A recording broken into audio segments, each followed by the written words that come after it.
اعلیٰ حضرت امام احمد رضا خان فاضل بریلوی رضی اللہ تعالیٰ عنہ نے اس روایت کو نقل فرمایا اور فرماتے ہیں سلمہ بن اکوع سے پوچھا گیا تمہیں خوف نہیں تھا، ڈر نہیں تھا؟ 400 لوگوں کو اکیلے دوڑاتے چلے گئے، مدینے سے باہر بھی چلے گئے، تو جانتے ہیں کون سی طاقت تھی ان کے پاس، سلمہ بن اکوع کے پاس، جو ان کو خوف سے آزاد کر رکھی تھی۔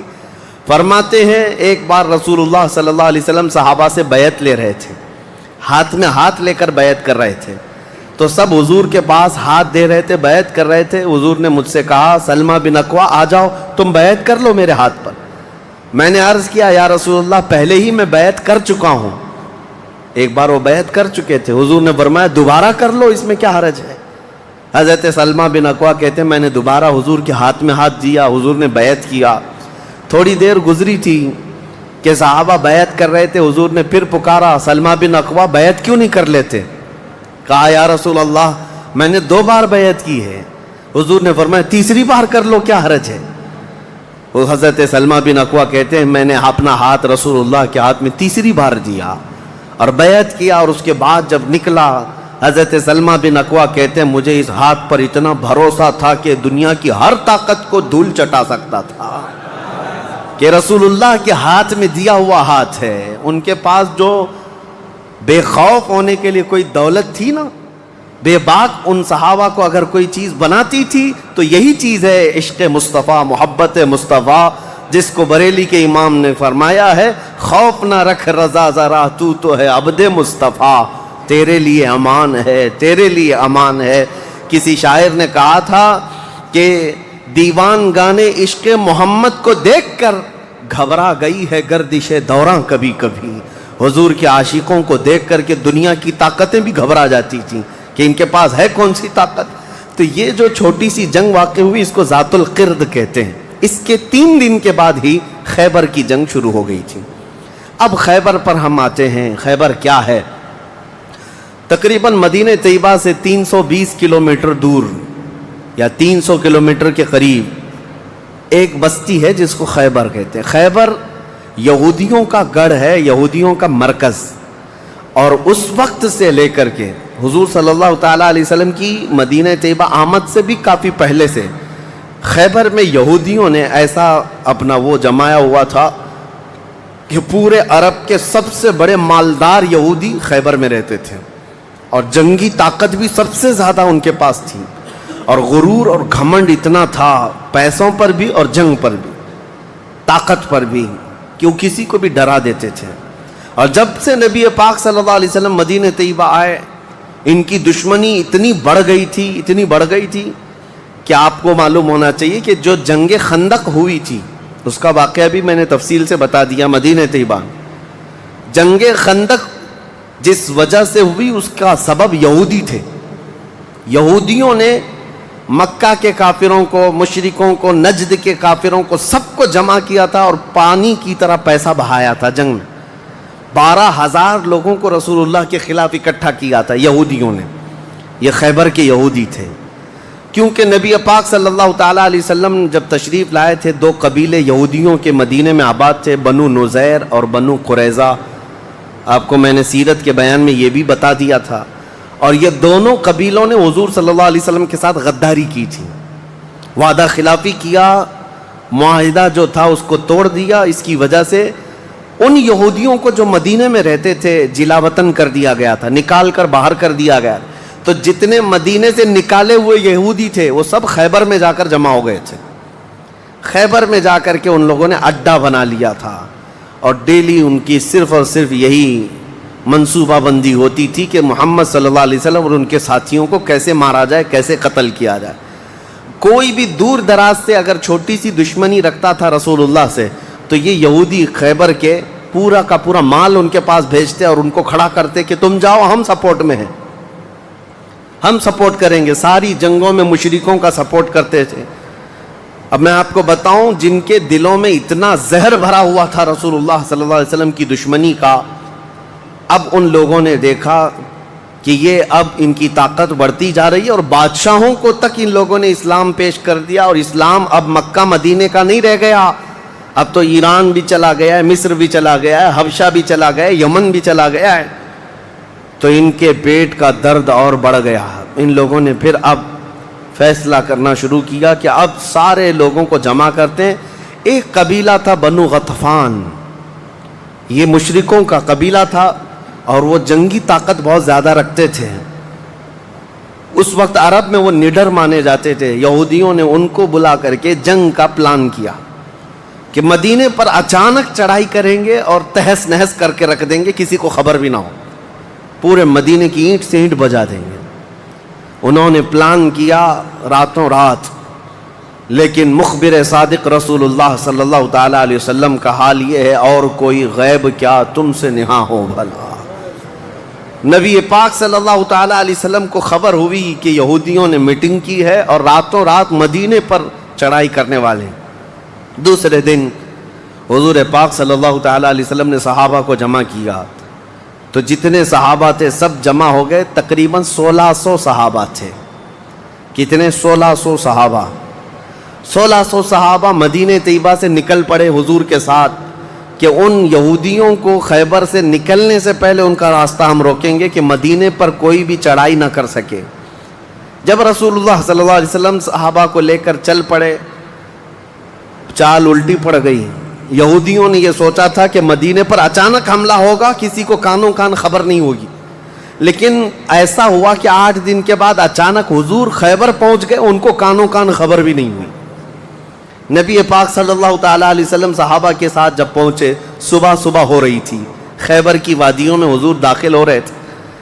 تو یہودی اپنے اپنے کھیتوں میں کام کرنے کے لیے جا رہے تھے. جیسے ہی مدینے کی فوج کو دیکھا، ہیبت طاری ہو گئی، الٹے قدم اپنے قلعوں میں واپس بھاگتے رہ گئے اور چیخ مارتے رہ گئے کہ محمد بھی آئے ہیں اور مسلمان بھی آئے ہیں.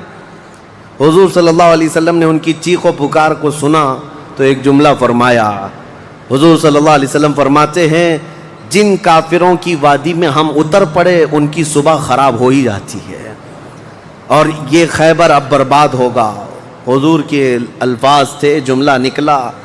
صحابہ کرام اتنی جوش سے نعرہ لگا رہے تھے کہ یہودیوں کے سارے قلعے صحابہ کی آواز سے گونجنے لگ گئے. خیبر میں 8 قلعے تھے، 8 مشہور قلعے. انہوں نے بہت مشہور اس وقت کی طاقتور یعنی عمارتیں ایسی بنا رکھی تھیں کہ ان کا یقین تھا کہ کوئی ان قلعوں کو توڑ نہیں سکے گا. اور حد تو یہ ہے کہ آج 1400 سال گزر گئے، ابھی بھی وہ قلعے موجود ہیں، آج بھی موجود ہیں خیبر میں. وہ قلعوں کے باقیات، کھنڈرات ابھی بھی موجود ہیں. اب آپ اندازہ کریں کہ 14 صدیاں گزرنے کے بعد اب بھی وہ قلعے ہیں تو اس وقت کتنے محفوظ رہے ہوں گے، کتنے مضبوط رہے ہوں گے. ان کو بڑا غرور تھا. 8 مشہور قلعے تھے، قلعہ ناعم، قلعہ نطات، قلعہ قموس. ان کے نام تھے الگ الگ، ہر قلعہ الگ الگ کاموں کے لیے استعمال ہوتا تھا. اب نبی پاک صلی اللہ تعالیٰ علیہ وسلم خیبر جب پہنچے، 1600 صحابہ ہیں. اب سنیے، ایک قلعہ ناعم تھا جس میں سارا ذخیرہ تھا، کھانا پانی اور سب کچھ وہاں پر تھا، اور اس کی ذمہ داری سلام بن مشکم نام کا ایک یہودی، وہ بہت ہی بغض و عداوت میں بھرا ہوا یہودی تھا، اس کے ذمہ تھی. اور قلعہ قموس جو سب سے بڑا قلعہ تھا، اس کی ذمہ داری مرحب نام کے یہودی کے پاس تھی. اور مرحب وہ شخص ہے جس کے بارے میں مشہور تھا کہ وہ 1000 لوگوں سے تنہا لڑ سکتا ہے. 1000 انسانوں کی طاقت تھی جس کے پاس، اس کا نام مرحب تھا. پورے خیبر کے یہودی اس سے ڈرتے تھے. اور قلعہ قموس جو سب سے بڑا قلعہ تھا وہ اس کے انڈر میں ہوا کرتا، سب ان کی تقسیم تھی. اب جب نبی کریم صلی اللہ تعالیٰ علیہ وسلم شروعات فرمائی تو قلعہ ناعم جو قریب تھا آبادی سے، اس پر چڑھائی شروع کر دی.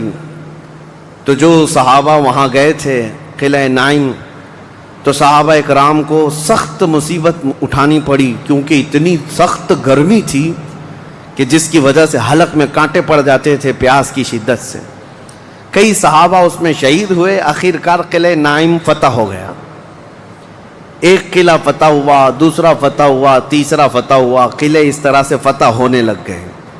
یہودیوں کی تعداد میں آپ کو بتاؤں، یہ 1600 صحابہ تھے، اور یہودی اس وقت خود اور قبیلہ بنو غطفان جو مشرکوں کا قبیلہ تھا ان کو بھی جنگ کے لیے اپنے قلعے میں بلا لیا تھا.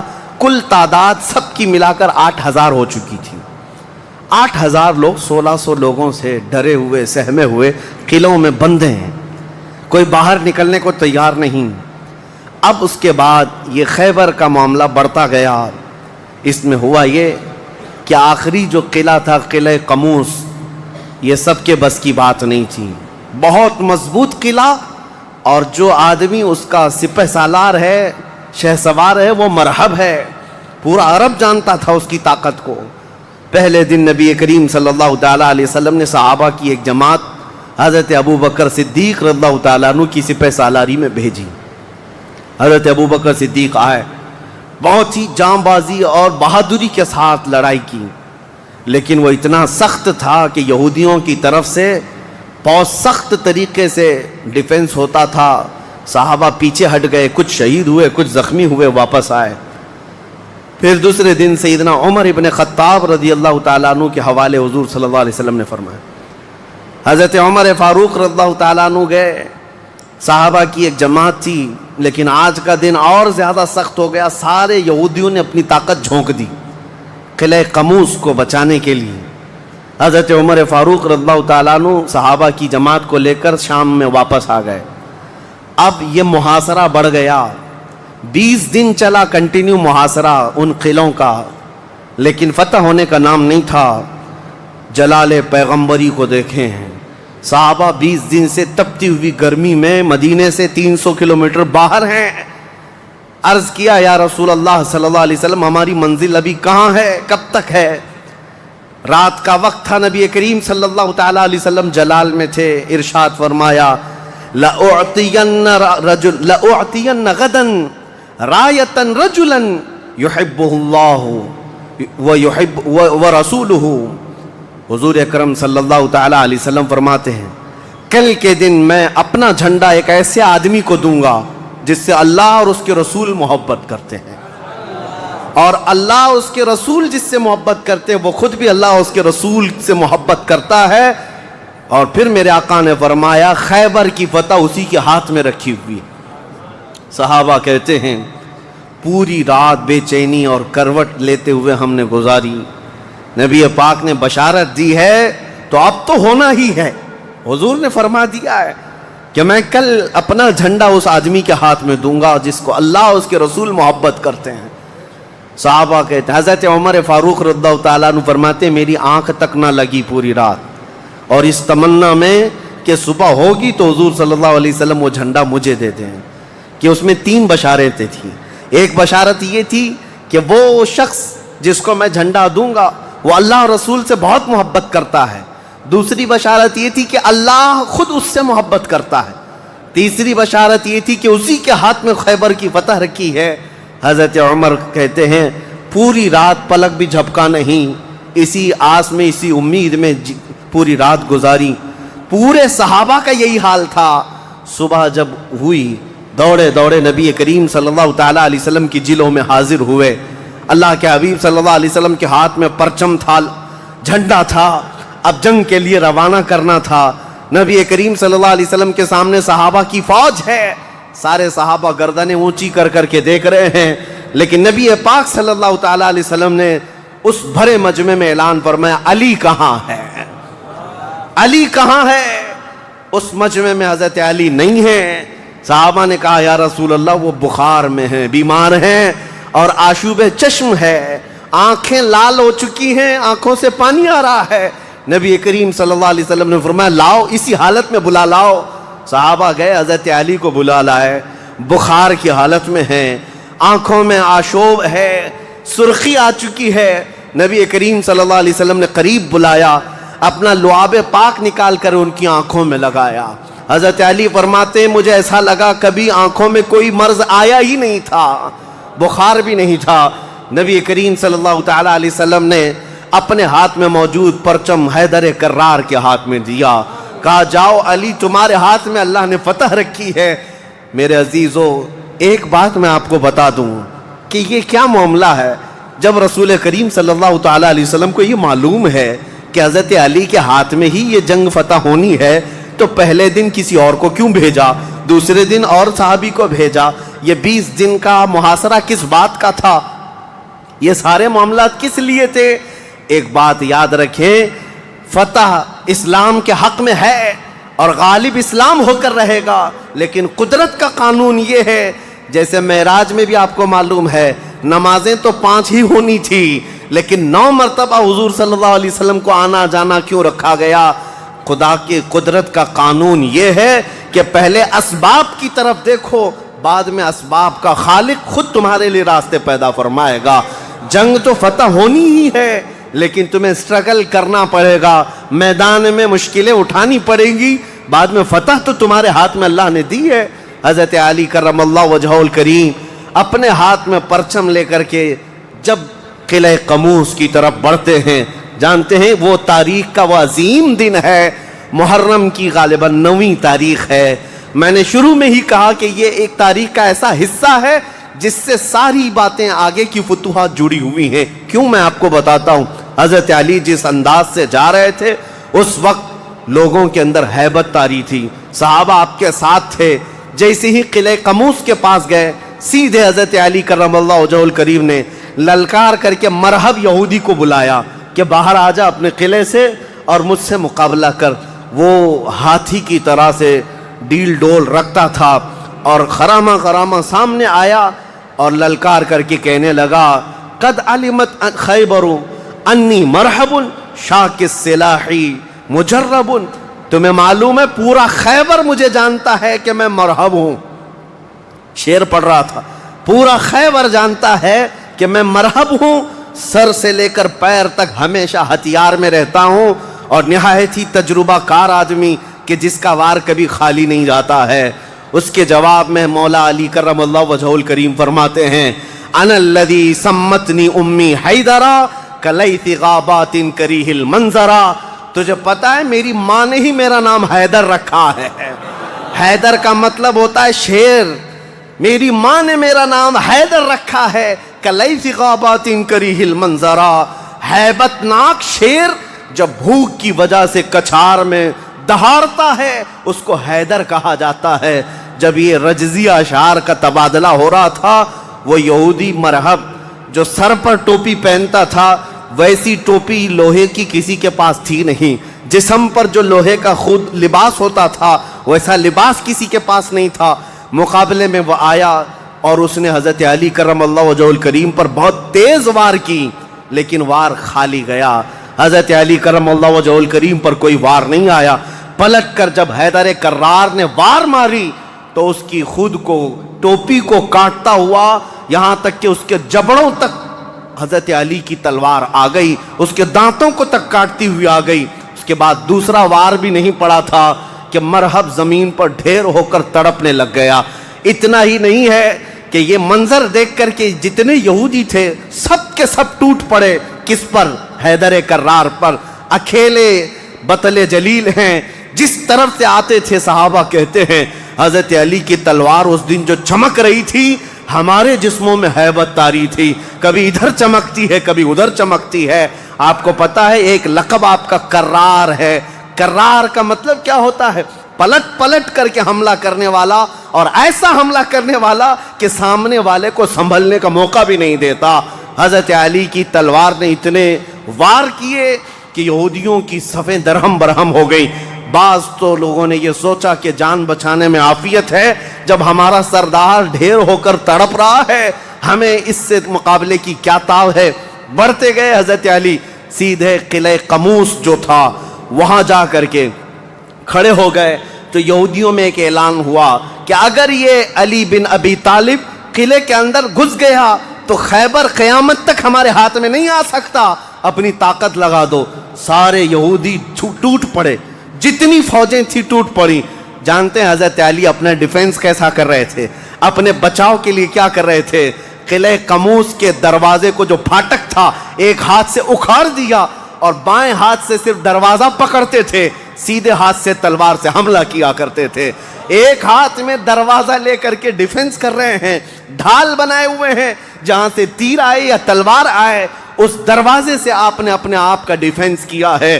صحابہ کہتے ہیں ہم دیکھتے رہے وہ دروازے کو ایسے اپنے ہاتھ میں نچھا رہے تھے جیسے کوئی چھوٹا کھلونا اپنے ہاتھ میں نچھایا جاتا ہے۔ حضرت علی کرم اللہ وجہہ الکریم نے اس قلعے کا پھاٹک توڑ دیا جس کو 20 دنوں سے صحابہ جا کر کے آ رہے تھے، توڑ نہ سکے تھے۔ پھر اس کے بعد جب جنگ ٹھنڈی ہوئی، بعض لوگ یہ کہتے ہیں کہ قلعے کا پھاٹک اٹھا کر کے پھینک دیا، پھینکا نہیں، پوری جنگ بھر حضرت علی اس دروازے کو پکڑ کر کے جنگ کرتے رہے اور قلعے کے اس دروازے کو اپنی ڈھال بنائے رہے۔ جب یہودی سرد پڑ گئے، ٹھنڈے پڑ گئے، تو اس قلعے کے دروازے کو آپ نے اٹھا کر پھینک دیا۔ صحابہ کہتے ہیں ہم بعد میں، چونکہ وہ راستے میں پڑا تھا، اٹھانے کے لیے گئے تو 40 صحابہ مل کر کے اس دروازے کو اٹھا نہ پا رہے تھے۔ جو تنہا حیدر کرار اتنی دیر تک اپنے ہاتھ میں لے کر کے لڑتے رہے۔ کون ہے یہ حیدر کرار؟ یہ وہی حیدر کرار ہے جب رسول اللہ صلی اللہ علیہ وسلم نے مکہ مکرمہ میں سب سے پہلے اسلام کی دعوت دی تھی تو مکہ والوں نے انکار کیا تھا۔ 9 سال کا ایک بچہ کھڑا ہوا تھا، کہا یا رسول اللہ میں آپ کے دین کی حمایت کروں گا۔ پتلی پتلی ٹانگیں تھی، کمزوری تھی۔ رسول اللہ نے اس 9 سال کے بچے کو دیکھا اور سینے سے لگایا اور بارگاہ رب العزت میں عرض کیا کہ مولا اس کی ٹانگوں میں اور اس کی بازوؤں میں تو طاقت عطا فرما۔ وہ 9 سال کا بچہ جب 25 سال کا ہو گیا تو فاتح خیبر بن کر کے نکلا، حیدر کرار بن کر کے نکلا۔ اسی لیے سچ کہا ہے جس نے کہا ہے شاہ مرداں شیر یزداں قوت پروردگار، لا فتح الا علی لا سیف الا ذوالفقار۔ یہ ہے جس کا مطلب یہ ہوتا ہے فارسی میں شاہ مرداں شیر یزداں، نوجوانوں کا اگر کوئی بادشاہ ہے تو وہ حیدر کرار ہے۔ شیر یزداں اگر اللہ کا کوئی شیر ہے تو حیدر کرار ہے۔ قوت پروردگار، اللہ کی طاقت کا مظہر دیکھنا ہے تو وہ علی بن ابی طالب ہے۔ لا فتح الا علی، سچ کہا جس شاعر نے کہا لا فتح الا علی۔ پورے لوگوں میں اگر جوان کوئی کہانے کے لائق ہے تو وہ علی بن ابی طالب کا نام ہے۔ لا سیف الا ذوالفقار، اور دنیا میں اگر کسی تلوار کو تلوار کہلانے کا حق ہے تو وہ ذوالفقار حیدری کا نام ہے۔ عزیزان گرامی وقار، یہ خیبر فتح ہوا، جیسے یہ خیبر فتح ہوا صحابہ میں اتنا جوش بھر گیا تھا، نہ قلعہ قموس باقی رہا نہ مرحب باقی رہا۔ اور خیبر کو جو مولا علی نے اس وقت توڑا تھا، 14 صدیاں گزر گئی، آج تک یہودیوں کا اس میں داخلہ نہ ہو سکا تھا۔ یہودیوں کو پتا تھا ایک بار علی اس میں داخل ہو گیا تو قیامت تک خیبر ہمارے ہاتھ میں نہ آ سکے گا۔ آپ کو پتا ہے 2018 کی بات میں بتاؤں، 2018 میں انگلینڈ میں لندن کی سڑکوں پر پوسٹر اور بینر ہورڈنگ کارڈ لیے ہوئے یہودی احتجاج کر رہے تھے، پروٹیسٹ کر رہے تھے کہ خیبر ہمارا تھا، ہم کو نکالا گیا تھا اور تمہاری ہماری لاسٹ جنگ خیبر تھی، اس کے بعد نہیں ہوئی۔ اس طرح کی باتیں، یعنی میں نے محسوس کیا کہ مسلمان تو بھول گئے خیبر کیا ہے۔ یہودیوں کو جن کو مار پڑی تھی آج بھی یاد ہے کہ مولا علی نے کیسے مارا تھا، آج بھی یاد ہے کہ حیدر کرار کی وار کیسی تھی۔ صدیاں گزر گئیں، وہ زخم ابھی تک بھرا نہیں ہے۔ اسی لیے میرے عزیزو، آپ کو دیکھنا چاہیے کہ گریٹر اسرائیل کا نقشہ جو انہوں نے بنایا ہے، اسرائیل جو آج فلسطین کے حصے میں زبردستی قبضہ کیا ہوا ایک چھوٹا سا ملک، ناجائز قبضہ، انہوں نے جو اپنے خوابوں کا ایک نقشہ بنایا ہے کہ اسرائیل کہاں تک ہوگا، انٹرنیٹ پر دیکھیں گے تو آپ محسوس کریں گے انہوں نے گریٹر اسرائیل کا نقشہ جو بنایا اس میں خیبر بھی شامل کیا ہے کہ خیبر تک، مدینے کی وادیوں تک ان کو اسرائیل بنانا ہے۔ جہاں سے ہم نکلے تھے وہاں واپس آئیں گے، لیکن انشاءاللہ العزیز ایسا کبھی نہیں ہوگا۔ مولا علی کرم اللہ وجہہ الکریم کی وار جو پڑی تھی وہ قیامت تک تازہ رہے گی انشاءاللہ۔ میرے عزیزو، خیبر فتح ہونے کے بعد اب عدل مصطفیٰ کو بھی دیکھو۔ نبی کریم صلی اللہ تعالیٰ علیہ وسلم، یہ وہ یہودی ہیں جو ساری جنگوں میں جڑ کا کام کرتے رہے، جڑ کا کام کرتے رہے، لوگوں کو بھڑکانے میں، حضور کے خلاف دشمنی پر ابھارنے میں، پیسہ بہانے میں، سب کام کرتے رہے۔ آج سب ٹوٹ کر بکھر گئے۔ نبی کریم صلی اللہ تعالیٰ علیہ وسلم کو اب کیا کرنا تھا؟ حضور صلی اللہ علیہ وسلم نے دوسرے دن جب صحابہ سے مشورہ لیا، صحابہ نے عرض کیا جیسے ان کو مدینے سے بھگایا گیا تھا خیبر سے بھی نکال دیں، یہاں سے بھی نکال کر ان کو جلا وطن کر دیں. لیکن وہ مصطفیٰ کریم صلی اللہ تعالیٰ علیہ وسلم جو عظیم اخلاق لے کر کے زمین پر تشریف لائے، خیبر کے یہودیوں سے پوچھا کہ تم کو جلا وطن کیا گیا تھا اور تم نے بار بار ایگریمنٹ توڑا، معاہدے توڑے، اب یہاں سے بھی تمہیں جلا وطن کرنے کا مشورہ آیا ہے صحابہ سے. یہودیوں نے رونا دھونا شروع کیا اور کہا آپ اللہ کے نبی محمد مصطفیٰ صلی اللہ علیہ وسلم عدل کے شہسوار ہیں، ہمیں موقع عطا کریں. ہم خیبر چھوڑ کر جانا نہیں چاہتے، ہماری زمینیں ہمیں دے دیں، لیکن سال بھر میں جتنی بھی اس کی آمد ہوگی اس کا آدھا ہم مدینے پہنچا دیں گے، کھجوریں ہوں، فصلیں ہوں. نبی کریم صلی اللہ تعالیٰ علیہ وسلم نے سب کو معاف کر دیا، خیبر ان کے حوالے کر دیا، اور پھر وہ آدھا حصہ مدینہ طیبہ ہر سال دینے کے لیے راضی ہو گئے، اور اس پر حضور صلی اللہ علیہ وسلم نے فیصلہ فرما لیا. اب اتنی بات نہیں، حضرت عبداللہ بن رواحہ رضی اللہ تعالیٰ عنہ ہر سال جب یہ خیبر آتے یا ایک دوسرے صحابی یہ آدھا حصہ لینے کے لیے آتے تھے تو پورے خیبر کے یہودی مال جمع کرتے، اس میں آدھا آدھا حضرت عبداللہ فرما دیتے، اور اس کے بعد یہ نہیں ہے کہ لے کر کے نکل جاتے، سارے یہودیوں کو جمع کرتے، کہا میں نے پورے مال کا آدھا آدھا کیا ہے، ان میں سے جو حصہ تمہیں پسند ہے وہ رکھ لو، باقی مدینے بھیج دو. یہودی کہتے ہیں ایسا عدل ہم نے کہیں دیکھا ہی نہیں کہ ہمیں پہلے کہہ دیا جائے، ورنہ کوئی بھی ہوتا حاکم تو اچھا مال اٹھا لیتا اور برا مال چھوڑ کے چلا جاتا. یہ رسول اللہ کے صحابہ تھے، کہتے جو تمہیں پسند ہے وہ رکھ لو، جو چھوٹ گیا وہ مدینے بھیج دو. اتنے ہونے کے باوجود بھی حضور صلی اللہ تعالیٰ علیہ وسلم کے ساتھ انہوں نے کیا کیا. حضور 3 دن کے بعد خیبر سے نکل رہے تھے. زینب نام کی ایک خاتون تھی جس کا شوہر قتل ہو گیا تھا، وہ حضور صلی اللہ تعالیٰ علیہ وسلم کے پاس بڑی محبت لے کر کے آئی، بہت محبت کے ساتھ، اور یوں کہا کہ میں آپ کی پیروکار ہوں، بڑی مشتاق تھی آپ کے دیکھنے کی، آپ میرے گھر تشریف لائیں. حضور صلی اللہ تعالیٰ علیہ وسلم کو اور کچھ صحابہ کو اس نے اپنے گھر پر دعوت کی، اور دعوت کیا کیا، کھانے میں اور گوشت میں نہایت ہی خطرناک زہر ملایا اور حضور صلی اللہ تعالیٰ علیہ وسلم کو زہر دیا. جو صحابہ موجود تھے حضور صلی اللہ علیہ وسلم کے ساتھ دعوت میں، جیسی حضور نے پہلا لقمہ اٹھایا، جو گوشت کی بوٹی تھی یا جو لقمہ تھا وہی بول پڑا رسول اللہ صلی اللہ علیہ وسلم کہ مجھ میں زہر ملا ہوا ہے. نبی کریم صلی اللہ تعالیٰ علیہ وسلم نے ابھی اپنی زبان پر لگایا ہی تھا، نکال کر پھینک دیا. لیکن دوسرے ایک صحابی حضور سے پہلے پیٹ بھر کر کھا چکے تھے اور وہ زہر کے اثر سے فوراً ہی شہید ہو گئے. یہ یہودیوں نے حضور کے معافی کے بعد، اعلان کے بعد پھر بھی یہ ہرزہ سرائیاں، یہ سارے کام کرتے رہے اور آج تک کرتے آئے ہیں. آج تک نبی کریم صلی اللہ تعالیٰ علیہ وسلم نے اس کے باوجود معلوم ہونے کے بعد یہودیوں کو بلایا کہ اس خاتون کا کیا کیا جائے. اس نے اقرار کر لیا، کہا کہ ہاں ہم نے زہر ملایا تھا. کہا کیوں؟ کہا ہم یہ دیکھ رہے تھے اگر آپ اللہ کے سچے رسول ہیں تو آپ کو خبر ہو جائے گی، ورنہ ہم کو آپ سے نجات مل جائے گی، ہم بچ جائیں گے، آپ زہر سے ختم ہو جائیں گے. نبی کریم صلی اللہ تعالیٰ علیہ وسلم تو زہر کے اثر سے کچھ نہیں ہوا اور حضور بچے اس زہر سے، لیکن ان یہودیوں میں سے کوئی بھی اسلام کی طرف آیا بھی نہیں. نبی کریم صلی اللہ تعالیٰ علیہ وسلم نے اس خاتون سے بدلہ نہیں لیا، اسے معاف کر دیا. اپنی ذات کے لیے حضور نے کبھی بدلہ لیا ہی نہیں.